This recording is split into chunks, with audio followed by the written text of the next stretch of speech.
Right now, though, we're just going to change the temperature slightly and take a look at a very sad story, which involves a good friend of ours here at Talk. It's Lindsey Bowers, who works just downstairs, just a few floors away from us, and it's about her very good friend, a young woman by the name of May Shead, and she was a friend of Lindsey's. They worked together on This Morning as producers on ITV. And something terrible happened a little while ago. Let's introduce Lindsey and get the story from her. Lindsey, very good morning to you. Good morning, Mike. Thanks for having me on. Not at all. Thanks for talking to us. I mean, you've told this story before, but for our listeners and viewers who haven't heard about it, do tell us about Amy and tell us what happened. Yes, so as you said, I knew Amy from ITV. We were very, very close friends. And she was the brightest, bubbliest girl you could ever meet, always had a smile on her face, hugely popular among her colleagues. And everyone who knew her knew she had a serious nut allergy because she was so careful about it. I went out to eat with her a lot. We went out to work drinks. And, even if I said, oh, I love this cocktail, have a sip of it, she'd say, no, I can't. Right. I can't eat anything unless I know exactly what's in it. Right. So I really want to stress how careful she was, this 26-year-old girl with an allergy she'd had all her life. And 10 years ago, it was April in 2014, she went on a girls' trip to Budapest. Right. And they went to a restaurant and she had medical cards made up in Hungarian stating she had a serious allergy to nuts. And she showed these cards at this restaurant and ordered a chicken dish. And they brought it out. And she was so careful. She asked her friends to try it. Do you think there's any nuts in this? She said, can you just check with the chef? There's definitely no nuts in this. One bite. And minutes later, she was on the floor outside the restaurant in anaphylactic shock. She administered 2 EpiPens, but the reaction was so severe that she went into cardiac arrest and her brain was deprived of oxygen for 6 minutes. And now she's completely unable to do anything. She's blind. She can't walk or talk. She's in a wheelchair. And her quality of life has just completely and utterly diminished because there was something in this food, whether it was contagion or whether the restaurant just made a mistake. One bite of contaminated food completely changed her life. Just awful, isn't it? And did the restaurant ever sort of look into what had possibly happened? Were they aware? I mean, did they recognise that they'd read whatever was on the card and somehow they didn't know that there was nuts in whatever it was they gave her? We're not sure exactly how the mishap happened, but one thing that really is infuriating is they didn't have liability insurance. No. Because I don't believe it's law to do so in Hungary.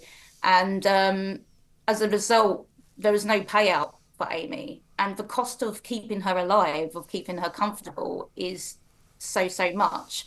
So the restaurant didn't have to pay any compensation, and she couldn't get any payout from medical insurance because it was a lifelong condition.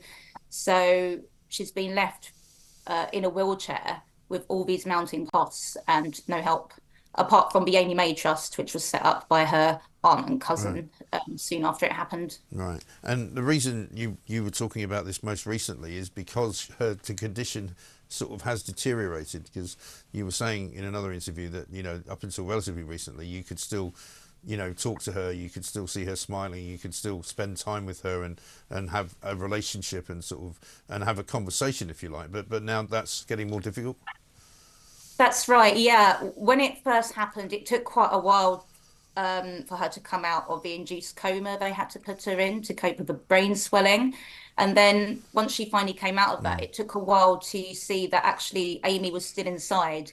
I would tell her funny stories from our time at ITV and I'd get acknowledgement with a smile, and then eventually she'd do these big belly laughs and you could tell Amy's still in there, though she didn't vocalise. So, I'd go and visit her, there'd be laughs, there'd be smiles. You could tell she really enjoyed having visitors. Her parents would put on big parties for a birthday. In the last couple of years, she doesn't even have that anymore. She started having seizures all the time in December 2022. And she's been through so many different medications. She's been on lots of different antidepressants. And it's just been such a tough time finding that mix of right medication and treatment for her that she's now just completely miserable. She's so angry. And when I go and see her now, it's like that light within's diminished. That's so awful, isn't it? And just one sort of split second almost has caused it. Because people often say, you know, all this nut allergy stuff. You know, you're not allowed to have nuts on planes and all of that, and they don't really know how badly some people are affected by them. And this is probably the worst case of it I think I've ever seen. So if people want to help out, or if they can do anything, Lindsey, what can they do?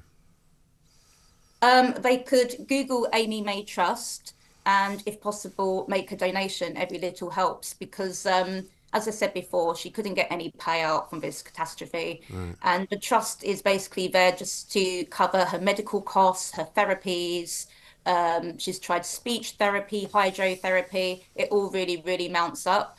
And yeah, it's just a case of just making her as comfortable as possible and trying to get a smile back on her face. Sure. So any donations to the Amy May Trust would be hugely appreciated. Okay. Well, Lindsey, good to see you. Thank you very much for talking to us about it. Lindsey Bowers there, who's from Talk, of course, herself, but her close friend Amy May Shead. A terrible story, and one that really makes you think about how fortunate you are if you don't know anyone that's got that kind of problem. And if now you do know that people do have it, it is one of those things, the food allergy, that some people are really badly affected by.